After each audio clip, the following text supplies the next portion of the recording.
We did it. In 2 halves, but we did it. I am seeing that Twitch is up and running. YouTube is probably up and running, but the chat is not working. Okay. So I want to recommend to anybody watching on YouTube that you refresh, because I think YouTube starts a new, creates a new video every time. I think that's true for Twitch too, but Twitch is just made for live streaming, so they figured out how to make it work. Great, the YouTube chat is back. Yay! Yay! Hopefully you guys could hear all of that duet. Yeah. I see some claps, but I'm not totally convinced that you could hear the whole duet. So let us know that you could hear us, because we're going to play some more. I want to make sure that it's working great. Yeah. Yeah. Yay, virtual flute duet. Yes, that's the first one, except for when we practiced. Yes. Without the technical difficulty in the middle, but. Yeah. Yeah, I'm really excited that we're able to play together virtually. I didn't think it would be possible, but yeah, I've been working on trying to figure this stuff out for several weeks now, and this is the first time that we've done it in a performance. So, excellent. All right, so now we get to talk a little bit. Can we talk about what we played a little bit? Yes, please take it away. Yeah. So the first little piece that you heard on the alto flute was the first part of a 3-part movement work called Spirit Man by Margaret Fairley Kennedy. And she wrote this in 2003, and she recently passed away. But she was a composer, and from what I understand, she did a lot with dancers and with choreographers, so a lot of her music has like a steady beat to it. And this piece is very influenced from Native American music, and very uses the minor pentatonic scale, and has the section in the middle of that, which is kind of like the tom-tom beat of the drum. So that was that little piece, and it just seemed like a really nice way to kind of segue into this little concert we have. And then we realized that the last note of the song, which was on a low C on the alto flute, or a concert G, segued really well into Kenzie's Irish flute, which is also in the key of G, which is also in the key of the bansuri that I played after that. But Kenzie, why don't you talk about? Yeah, so that is sort of correct about the Irish flute. It plays in G very well because it doesn't have any keys, and if you just lift your fingers up one at a time, you actually get a D major scale. But it's got like a saxophone C on it, so like you can very easily play in the key of G. So I was going to play a specific Irish tune, but I sort of forgot what it was when I started. So just playing something that was loosely Celtic in the key of G was our plan all along. So that's what happened. Yeah, and I've had this flute for maybe like 9 years or something, and I'm no expert in trad music or Irish music, but have hopped in and out of Irish communities in different places where they have sessions at pubs, and it's always really fun to go and learn from those people who are really steeped in the tradition. Yeah. Yeah. And then I followed that with the G bansuri, which same thing. It really is in the key of D technically, but similar to the Baroque flute, these kind of all have some similar characteristic in that there's 6 holes and the spacing creates a D major scale. Although at least in the Indian tradition, North Indian classical, the fingering of G is do, or their saw. So kind of their tonic pitch is a G. So that's why I think about it in G major, even though it's really G mixolydian. But that's kind of yeah. And I guess this would be a good opportunity for us to talk about this instrument and how we were introduced to the bansuri. When Kenzie and I were sophomores at the University of Michigan, there was a visiting Indian flute professor who came and had a residency, a Fulbright residency, for about a month, I think, about 5 weeks, I want to say. Wow, I thought it was. Oh yeah, a quarter is just 6 weeks, so I think it was about that. Something Yeah. like that. And me, Kenzie, and our friend Jackie Arrington, Cordova Arrington now, who is now the flute professor at the University of Oregon. The three of us were a little crew, a little group, and we all learned this particular G flute. And we went to weekly classes or daily, I don't remember, every few days. I don't remember, but that was one of the songs that we learned that year. That was one of the songs that we learned. This is a tune. It's not a traditional classical piece. It's just like a light tune, and it's actually, I think, a Bollywood tune, and it's called the Love Raga, and it's just like a sweet love song, and it's just like a light little folk tune. So it's one of my favorites, and this instrument I just love, and it's a little bit trickier to play. If I don't play it as often as I used to. I used to play it a lot more, and it takes some time getting used to because my right hand has to cover the keys, and look how far I have to put between. It's pretty wide, so it takes Actually, I wanted to point out that from like the traditional, this kind of flute, BAME system, Western flute, to the Irish flute spacing, which is already a little bit bigger, to the one you're holding, it's like incrementally further for your fingers. Like this is my right hand, and it's kind of okay, but for bansuri, it's like... Right, you can see the large spacing between the second and third key. Yeah. It's interesting. Yeah. Anything else that we should share from... I'm just looking at the chat, and I'm going to shout out some things so that you can hear them since you're a little further away from the computer. After we played that piece, Word 1011 says, "Greetings, Dr. Woolf. Looking fabulous as always." And who's that? We'll find out when they hear what I just said. Maybe they'll chime in and tell us who it is. Who's that? But it reminds me that you have some really cool eyeshadow on that you wanted to show all of our friends. This and morning, students. I feel like we just need things to constantly brighten our day these days. And after our conversation, we had a quick run through yesterday, me and Kenzie, and I realized I wanted to paint my nails for this occasion. So I painted my nails, which I used to do all the time.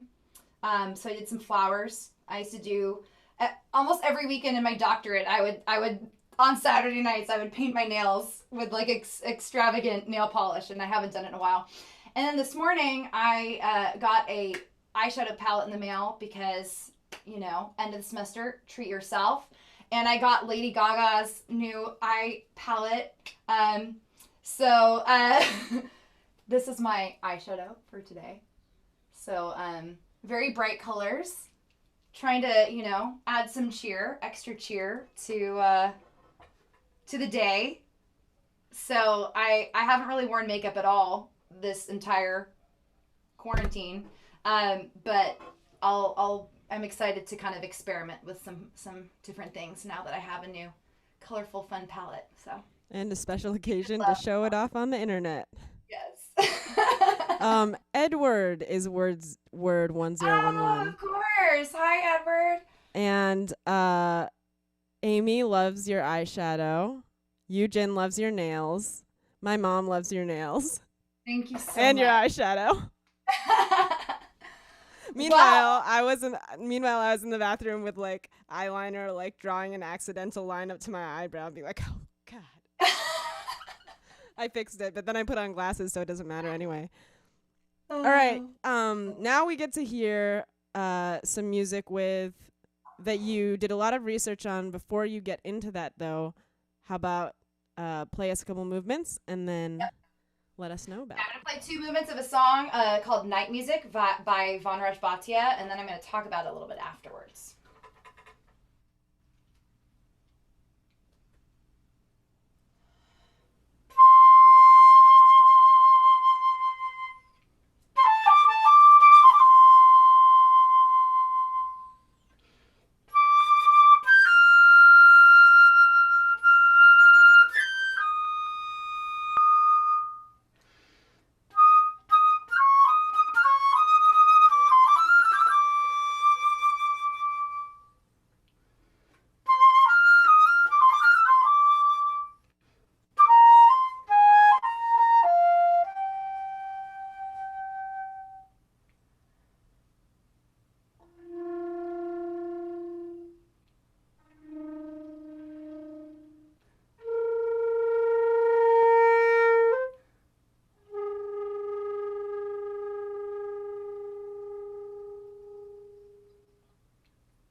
All right. Let me just tell you some comments Sure. if there are any, before you go on. We're gonna talk a little bit. Yeah. This one is from before you started. So, clapping sounds, wonderful performance. Oh my God, I just listened to Lady Gaga's and Ariana Grande's collab song Rain on Me. It's amazing. From Edward. And on that note, let's talk about research. Yeah.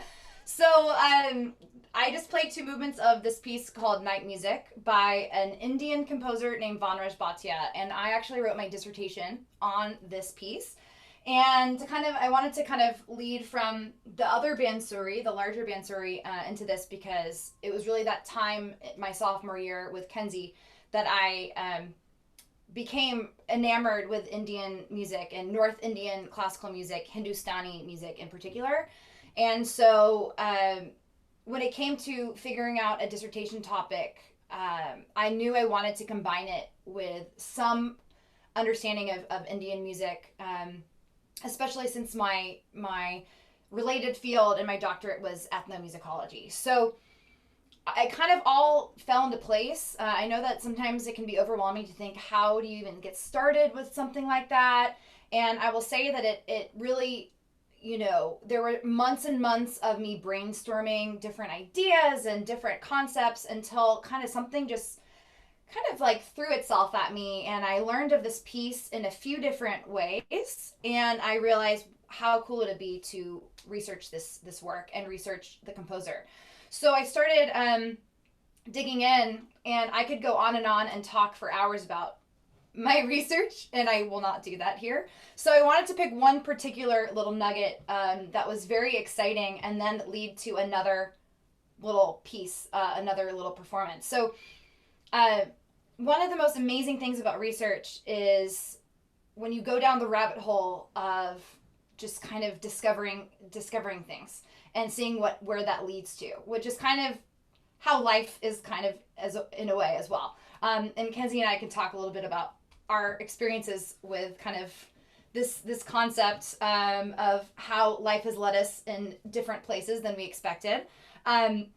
But one thing that was interesting is that at the beginning of the movement or of the work of the piece of the score, it has a poem connected to the second movement, which is just called Song. And the first line of the poetry it says, "Cool water, white moonlit night," or "a fair moonlit night." And so it has a beautiful poem here. And at the end, it says, "Folk song from Jammu," translated by the composer. So that was all I had to go off of. Now, when I was in the middle of my research, I talked to one of the new professors in ethnomusicology who is Indian and studies Indian folk music. And I said to him, "Do you have any ideas, any leads on this poem?" So he gave me information on a woman who's a linguistics professor at UNT who specializes in this region of India. So I emailed her with this poem, all the information I had, and she said, actually, since it's from this region, it's probably a Dogri Pahadi folk tune. And I thought, okay, I don't know what that means, but we're going to Google that. We're going to put it into JSTOR, which is a research site. And I put in some keywords, and I came across a book of poetry by an Indian prince, I think he was, and poet. And he compiled this anthology. So I used interlibrary loan. If you don't know what that is, check it out. It allows you to get a library book from literally anywhere in the country for free to your personal library if you're at a university. And the book came in, and I thought, oh, it's just a book of poetry. Maybe actually this isn't as helpful as I initially thought. Because at the beginning, I didn't know exactly what it was. So I open it up, start looking, and lo and behold, the third poem was the exact same poem that was in this piece, right? So I realized not only did I have a page of the poetry, but the next page was a transcription of the tune of the folk song that went with that. And I learned how to transcribe it from Indian notation into Western notation, and discovered the notes, the rhythm were identical to the second movement, except that Vanraj Bhatia did some alterations to the tune. So I could go on and on about this, and all the different other things that I learned about Vanraj Bhatia, but I thought it was such a cool thing to discover the actual tune that was used for this song. So that was kind of a really big discovery. And when I found that out, I was in the computer lab at UNT, and I just started crying because I was so excited. And everyone around me was probably like, what's going on? And I think it's just a great message that research can be super exciting and super fun, and you know, it's so cool to see what can happen when you kind of just go down that rabbit hole. So now, unless Kenzie has anything else to say, I was gonna go straight into the folk tune, unless I have any questions or. Just a few comments. That it is absolutely fascinating. And someone else has spent so much time browsing through JSTOR articles during their master's thesis. It is relatable. Yes, JSTOR is awesome. And yeah, so I was going to play you the folk song, which is very similar. And the cool thing is, this flute also came during the time when Kenzie and I were studying at Michigan. And this is the higher pitched E bansuri, which is used more for folk music. So it would be more of the flute that would perform this particular folk song that I'm about to play. And it happens to be in the same key. So I'm using it as we said how this is usually the do, or the tonic, that G fingering. In this case, the D fingering is tonic, so to speak. But it happens to be in the same key. It's the same key of the second movement. So it just, by happenstance, happens to translate beautifully. So without further ado.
So that's the folk song on the mini little bansuri.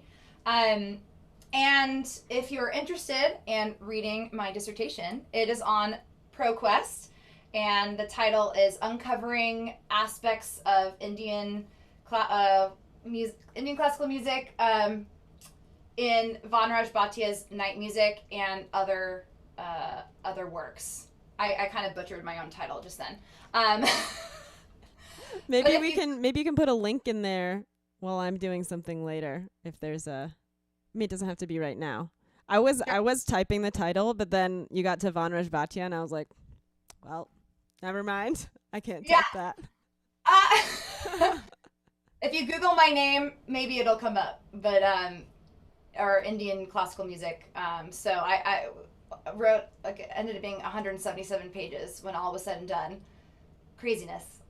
So yeah, that's that. I could talk more. I feel like I barely even said anything meaningful there because there's just so much to talk about. But alas, it was really interesting actually, and I know Rachel and I were talking yesterday or whenever we rehearse the flow for this. And I said, Rachel, you wrote an entire dissertation on this, and because of that, can you pick like one thing that is very interesting? And yeah, I love the story. I love the story, and so Yeah. did the other people in the chat. The thing that I will say too, for anyone that is wanting to do research on anything, I thought it was really fascinating that I was given some advice by a few people, more than one person, that said, don't pick anything you actually care about for your dissertation.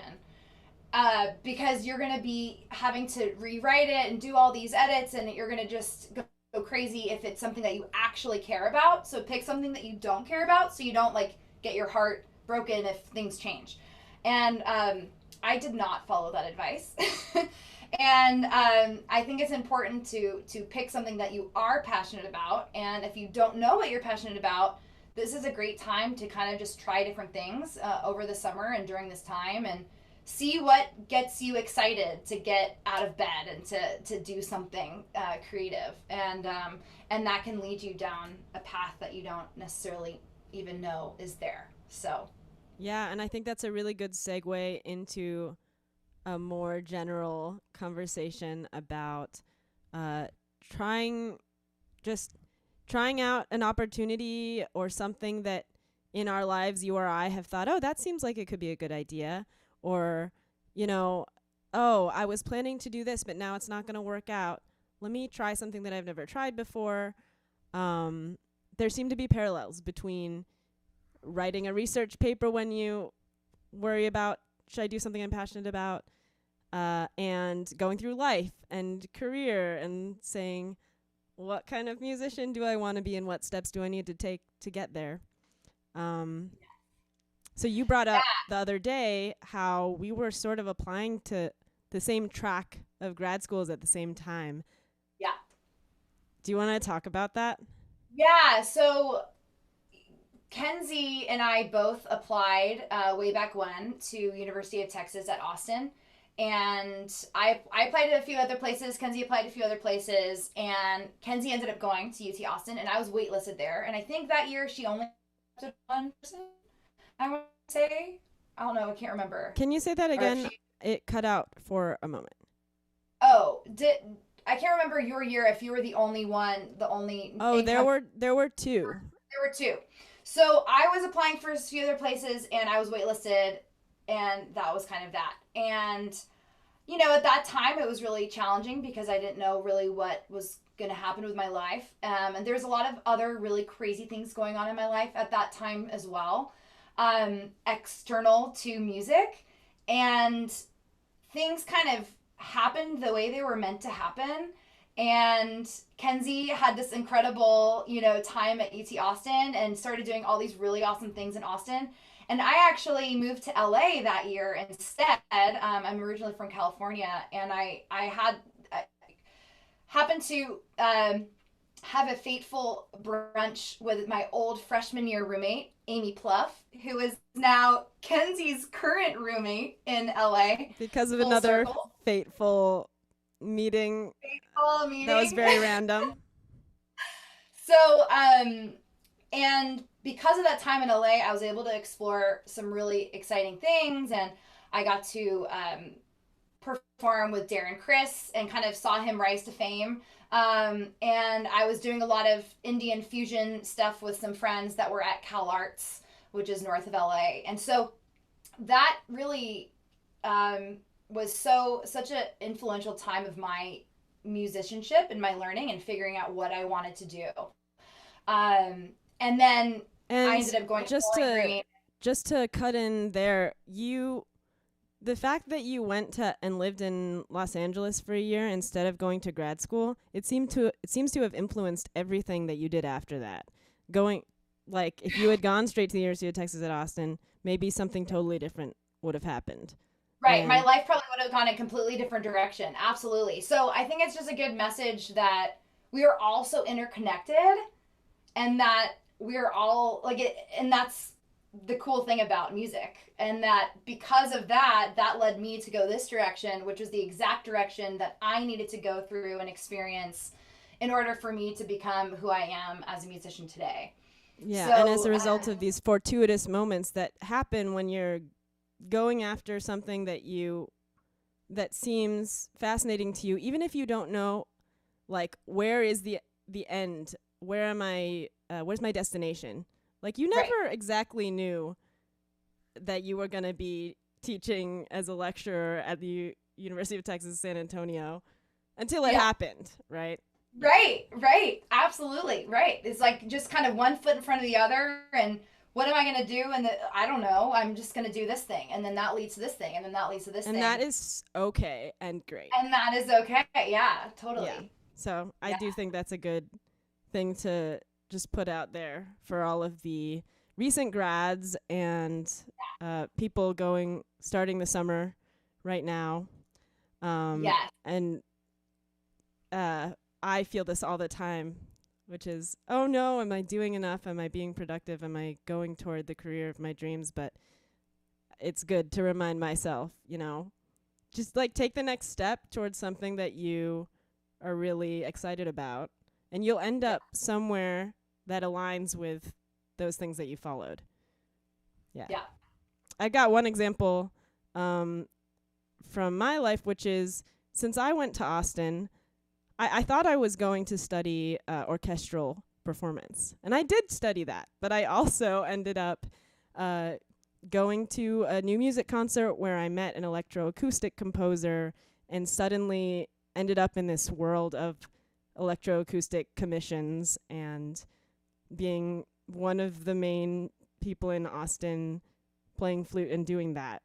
And then because Austin has a thriving, bustling live music scene, I ended up playing in a funk band, some folk bands, a blues rock band, indie soul, and all of these things that sort of fed into my musical style and just fusion of ideas and creativity, which I had no idea that was going to happen. But it was great. Yeah, Yeah. so cool. So I So think this.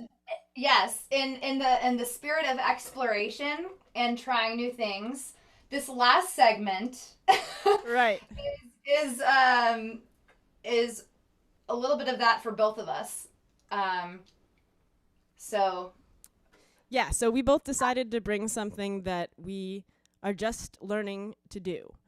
Uh, and mine is to improvise soundscapes. So I have a performance tomorrow. This is the first time that I'm going to be doing this, besides right now, where there will be a quartet of theatrical improvisers creating a play in real time, and I'm the soundtrack. So today, what I wanted to try is to get some suggestions from you guys, Rachel included. I was supposed to make a list for Rachel, but I didn't. So I figured since a bunch of her students are in the chat, you could help me out.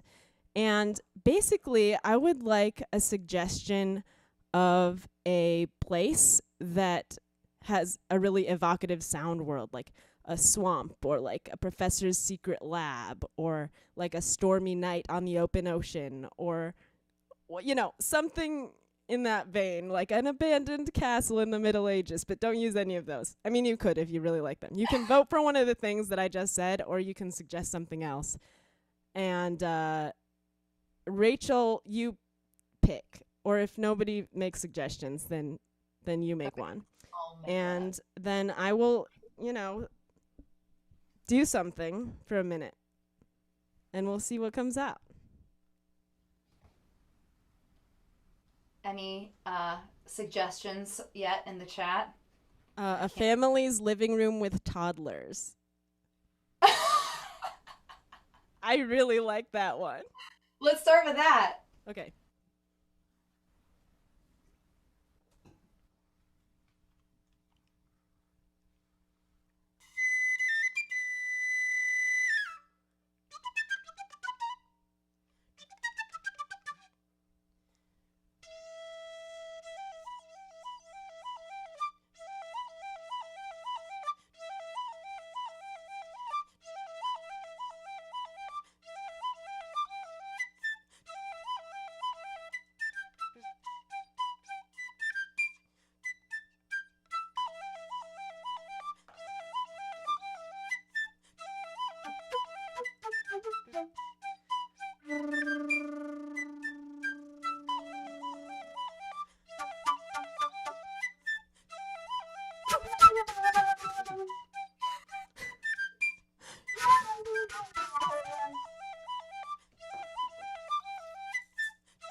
Yay! The That person was who awesome. suggested that also wrote the words true chaos. So I tried to stay true to that toddler description. That was amazing. The time is 3:29, so I don't know if we have time to do one more, and then Let's my just let's keep going. I knew that we were going to go over an hour, but it was such an interesting conversation that I didn't do anything yeah, no, about that it. was. I want to hear more of your soundscapes, Kenzie. That was awesome. Hashtag true chaos. Thank you, proud communalist. All right. All right, well, I guess that leads to my final conversation with all of you, which I've been a little scary to introduce something new that I'm working on. But since quarantine, I got this new instrument, which is called the ney, the Persian ney. And when I first learned this instrument in my undergrad, actually, which was more the Arabic ney, which is a little different, I never thought I'd be able to play it because it's a tube. Let's see, it's a full tube. You can kind of see the light at the end of the tunnel. And when I learned about it more in my doctorate degree, I wrote a paper on the Persian ney in one of my ethnomusicology courses. And I still thought, oh my gosh, it'd be so cool to learn this instrument, but I don't know if I ever can because it's so different from the flute. And just kind of show you, it has 5 keys in the front and then 1 in the back. There it is. So that's the thumb key. And when playing the ney, you really only actually end up really ever lifting 4 or 5 of the keys, because these two you lift and open, but then in the top half you either keep this one closed or this one closed depending on the scale you're in. So in this particular song that I'm about to play for you, I'm keeping this bottom one down, so this finger will always be down. So it's kind of similar to the Native American flute in that there's one finger hole that you have to keep down at all times to keep it in the right key. So a little bit about this instrument. You basically stick this is a little plastic coating that comes with it to protect the wood layer. These flutes are made out of cane, kind of like cane that reeds, which are used as cane, that are created as cane for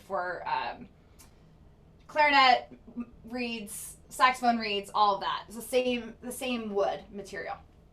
But the way you make a sound is you literally stick it between your front teeth. And my partner Sepehr is from Iran, and so he was telling me that whenever that you would see someone with a gap between their front teeth, you knew they were a ney player, because it meant that they probably had been, either they had that gap naturally, or because of practicing the ney since they were young, it created that gap. So because of that, I have a limit so far of what I can do. There are multiple octaves on the ney, and the top octave, which is called the dish, I cannot play because it requires you to stick it further up your teeth, which I don't want to do. But I'll just give you an idea of the sound, and then I'm going to invite a guest to join me.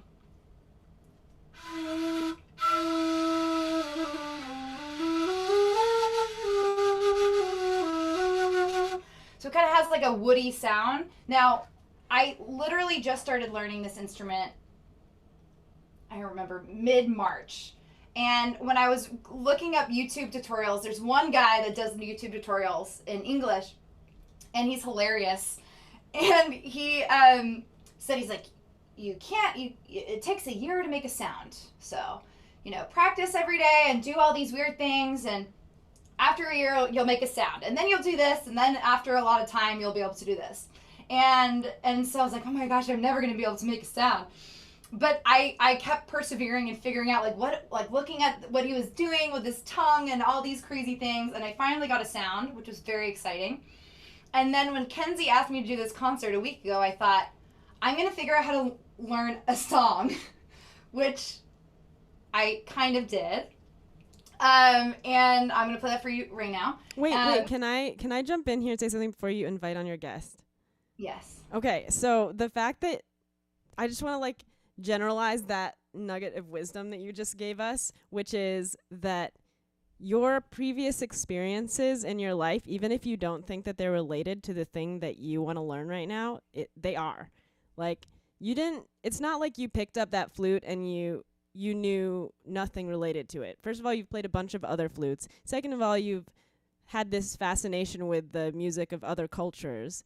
And then there are probably a bunch of other factors that figure into you being able to pick that up and learn it so quickly. So if you are thinking, okay, I want to pick up something new, I have no idea how to do ceramics or whatever it is, you may have a lot of skills that are transferable to that thing. And if you want to learn the thing, just try it. And even being a beginner is... It's okay. It's good. It's good. I say it's good. I have some recovering perfectionism issues around it, but I try to be a beginner as much as possible. Yeah. Yeah. So I found a song, or Sepehr found a song that was super cool, and I thought, I think I can learn this. So I learned a few parts of it, and I'm going to invite Sepehr to join me. Hello. And he's going to join me on a traditional drum from Iran called the tombak. Hello. Here's Sepehr. So he's going to grab his tombak, and we're going to play this little tune that I transcribed. Almost note by note. There's a few moments where I'm kind of doing my own thing because that's just that. But in general, yeah. Should we take it away? Let's do this. Okay.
Thank you for joining me. Wow.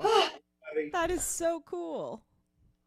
That gave me a lot. I was literally up all night with that song going through my head, hoping that I could get it to work because it's still hit or miss. But I literally learned that since Monday. So it makes me feel excited that if I actually practice this every day, for my students, if we practice our instruments every day, we get better. Especially if we're coming to something new, right? And I know that the low register is hard on the flute because I've already figured all that out, right, on our Western flute. And the same thing goes with this. The low register was really hard to get on this. And so, just slowly figuring it out and spending time on it every day, it was really exciting to see how much progress I made. Because I feel like these days, of course, I still feel like I'm making progress on my flute, but it's different when you take something that you literally can't play at all and you see the progress in a faster rate, right, in a different kind of space.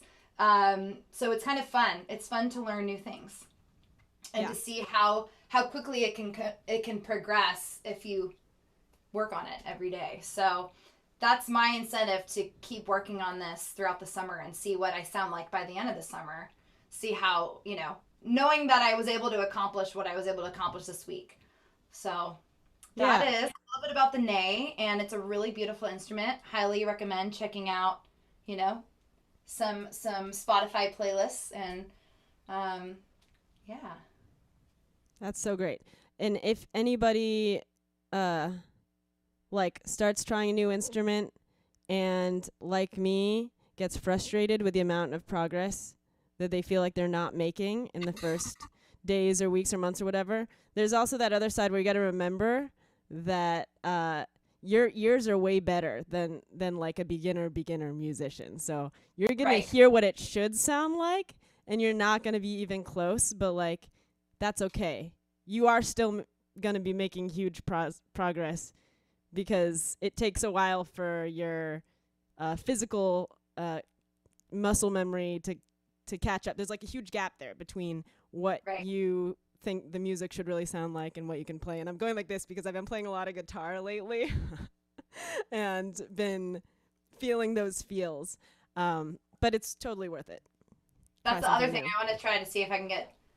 That's Sepehr's guitar, but I'm super beginner at guitar. So next week, maybe I'll start practicing guitar. Yeah. Probably not though.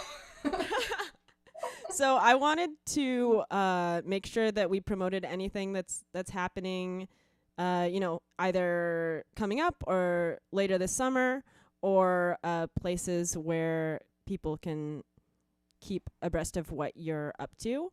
I've got a few things coming up tomorrow.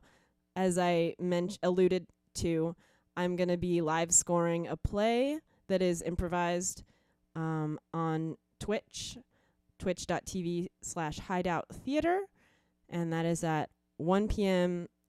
PDT, which is 3 p.m. CDT, or, do math for wherever else you are.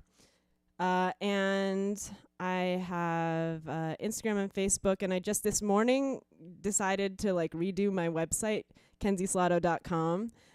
So if you take a look at that, you'll see a new design that has pages about these concerts weekly, and then also about the virtual chamber music improv workshops and jams that I have started. Which I've been a part of, not the virtual ones, but I have been a part of some of your conduction jams, which have been so cool.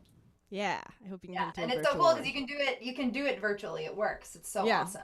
I wasn't sure it was going to, but it's good chamber music for these times. Yes. So, what do you have coming up? Well, I have a summer flute workshop, the UTSA Flute Day, that I'm starting this year, and we're doing it virtually this year for obvious reasons. But I think it's going to be really exciting. I have a myofascial specialist who also is a flutist. So she's going to start us off the day with some wonderful stretching and things that we can think about to keep our bodies healthy as flute players. And then I'm going to lead some tone and technique workshops, get our tone and techniques, you know, rusting off the summer dust and preparing us for the new school year. And then I'm going to have Adam Workman, president of Flutistry Boston, to join us on a flute repair one-on-one class. And then I'm going to end with like a practice techniques using the new TMEA flute etudes to kind of dive into some fun ways to practice. And then we're going to try to do a virtual flute choir, so everyone who is involved in the day can submit a recording of a piece of music that I will choose later, and then I'll edit it together and create like a little extra fun video that kind of showcases what, you know, everyone who was involved in the day. So that's the main thing coming up, but having this week has been so exciting, and I'm excited to figure out other things that I can try to establish over the summer. Maybe doing a few more live stream concerts. So we'll see, to be continued. Yeah, and I'm sure a little bit of relaxation at least is in order since the school year just ended. Along with all of that. It's hard for me to relax too much though, because then I feel like I need something to do. So yep, I know about that. So I have to figure out new things that I need to keep myself busy. Although the one thing that I'm excited to embark upon is baking gluten-free bread. So that's my next project. That'll be my relaxation project. Well, maybe I was thinking of making one of these Saturdays a variety show called Flute Loops and Gluten-Free Snacks. Or like a variety show where it's a bunch of things that rhyme with Applejack. So it's like Flute Loops and oven racks, flute loops, and like I just said, gluten-free snacks. I can't remember any of the other ones, but I had like a really long. I had a long list. So maybe you could come back and do a segment. Yes. I forgot who. Edward says you should do a cooking show, Dr. Woolf, and also is learning the ukulele. That's exciting. That's something that I want to learn, because I don't want to practice guitar because I feel like it's gonna just make my hands hurt. So I'm not ready. Yeah, ukulele's small. I'm not ready for the calluses. I don't have the. But ukulele, you don't really develop those calluses as much. Yeah, I don't know about that. I have not played a lot of ukulele. They're synthetic strings, so they're not as. Oh, okay, they're nylon. Yeah. Okay. Or nylon, yeah. Cool. Well, we are way over what we said we were going to do, but I really want to do another soundscape. So this is like officially the end. Okay, this is officially the end thing. How about like this is the end. But so thank you. But I also want to do another soundscape if anyone wants to hang out and listen. Can I give you one? Yes, please. I'm gonna suggest a soundscape that has been giving me life in my own little world, which is the soundscape of birds and trees and just like being outside and like all the birds chirping, because there's so many birds here. Oh my gosh, and they're all so talkative these days. Yes. So. I love that one. Okay, I have just the thing.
cool.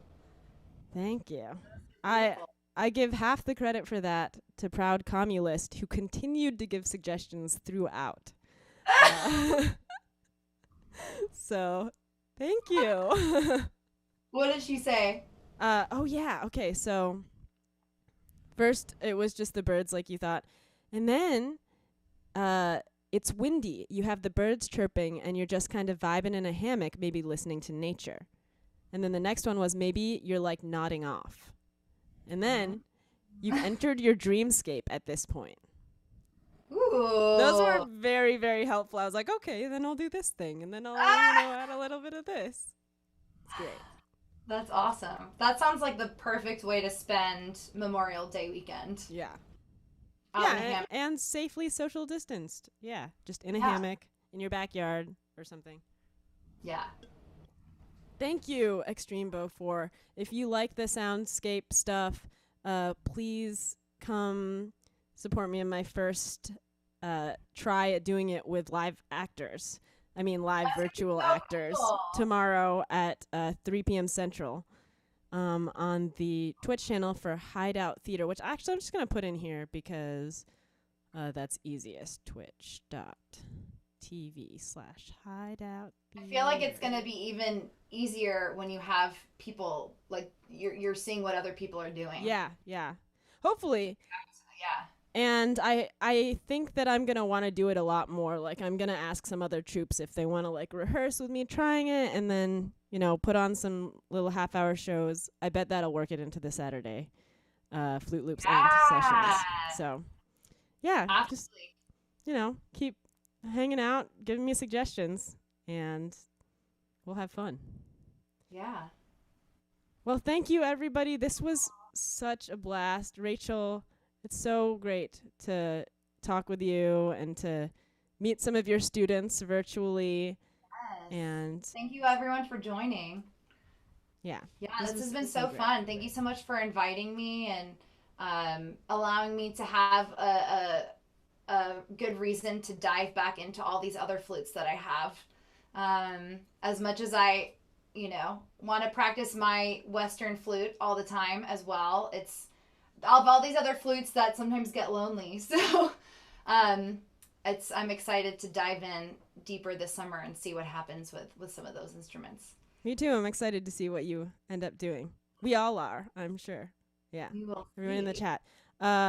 And people are saying they're very happy and clapping a lot.